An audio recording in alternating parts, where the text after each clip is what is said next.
What is the best foil for wing foiling? This is the #1 question everyone from beginners to progressing riders really want to know. There are a lot of variables when it comes to foils like shape, size, aspect, stiffness, riding conditions, and a lot more. All of these elements make it challenging to understand how to find a foil that's right for you. In this video, I'm going to break down the key elements to consider and give you an easy guide to choosing a foil that's right for you. Let's get into it. Hey guys, Blaze here with West Coast Wing Foil. When I started wing foiling, I had no clue what kind of foil that I should buy. As I was advancing, I still really wasn't sure how different foils impacted my riding. There are a ton of options, price points, and mixed information, making it really difficult to just know what kind of foil will work best for your style and conditions. I'll first speak to people in the beginner foiling category, and then I'll go over some considerations for progressing riders. A hydrofoil is basically an airplane wing that flies underwater, minimizing the effects of chop and maximizing your efficiency moving through the water. A foil consists of a mast, fuselage, front wing, and stabilizer. The type of foil that you buy is based on what primary riding elements that you want to maximize and the conditions that you're in. Some riders want foils that make it easier to get up on foil in light wind. Some people want to ride waves, have maximum maneuverability, or get buttery smooth glide for transitions and pumping. It's important to identify and rank what elements are most important to you. Generally, maximizing one element in a certain area is going to reduce the performance to some degree in one of the other categories. If you're a beginner, the most important thing to focus on is getting up on foil. You want your foil to make it as easy as possible so that you can progress in the sport and ride a lot more efficiently. The larger the surface area of a foil's front wing, the more lift you're going to generate and the easier it will be to get up on your foil. I always recommend larger front wings for any new rider because it allows you to spend more time up on foil and less time trying to figure out how to get up on your foil. The size that you're going to want for your front wing will depend on the wind speed that you're going to be typically riding in. The more wind that you're riding in, the less lift you're going to need from your foil because higher wind power is going to give you higher speed and that will generate more lift for you.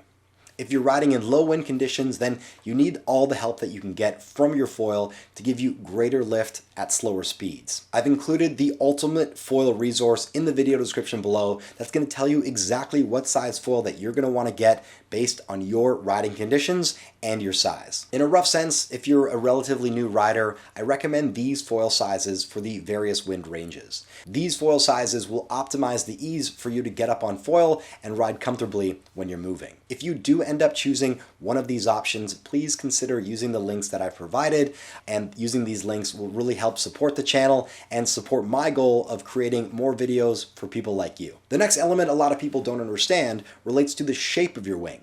Wings on a foil can have the same surface area but be distributed in a different way. You can have a high aspect wing which has a larger wingspan, is narrower in depth, and generally gives you better lift and glide compared to lower aspect wings. These are great for reducing drag, maximizing speed, and making it easier to go upwind. Low aspect foils, on the other hand, will be a bit slower in the water, but will give you much more maneuverability, and they're also going to have a slower stall speed, which means you can get up on foil at a slower speed, and you're going to remain on foil even when your speed's going to reduce to a relatively low level. You're going to have an easier time turning, jibing, or riding waves on a lower aspect wing. One of the most important things to consider when you're buying a foil is the brand that you're going to choose. Brand is really important when it comes to quality, price, and connection efficiency for easy setup and takedown. I assemble and dismantle my foil each time that I go out on the water, so ease of assembly is really important for me. Quality is also a huge factor, and I've learned a lot from a local carbon master and foil board shaper, Rob Mullner. He owns Robert's High Performance Foil Boards, which I'll link in the description below. Perhaps the most important variable for choosing a foil is availability and options for different size front wings and stabilizers. As you progress as a rider, you're going to want to interchange your front and rear wings for different conditions and riding styles. It's much more cost effective to keep your same mast and just buy additional wings. Every brand makes their wing to mast connection a bit different, so when you're starting out, it's important to buy into a system that you're going to want to stick with as you progress as a rider. In the buying guide that I've included in the description, I'll put my top 5 brands to consider when buying your foil. I'll update this resource as new foils come onto market and systems change. Let me know in the comment section what foil you guys are riding on and what you're planning on purchasing. Always curious to see what everyone's preferences are and if there's anything that I've missed or should be considering. I want to talk more about some things to consider for progressing riders.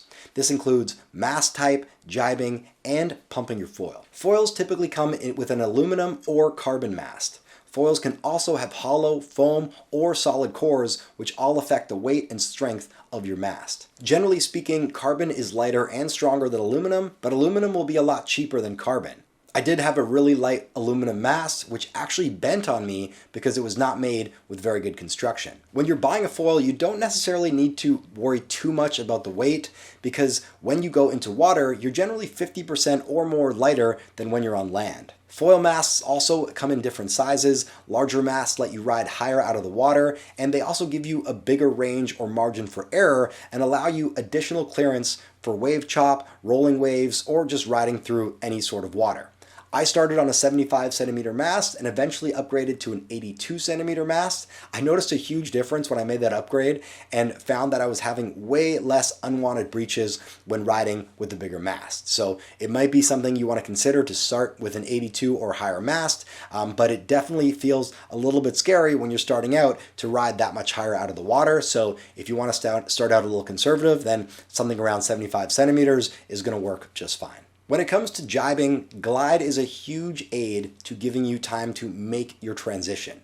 You can also argue that maneuverability is a big factor because you can turn faster and with a lower aspect wing, but I actually think that Glide is probably going to have a bigger impact. When you're learning to jibe, it's easier to take wide, big turns and not rush getting around through the turn. This means that having a foil with better glide will give you more time in the process of turning while you're not powered by the wind.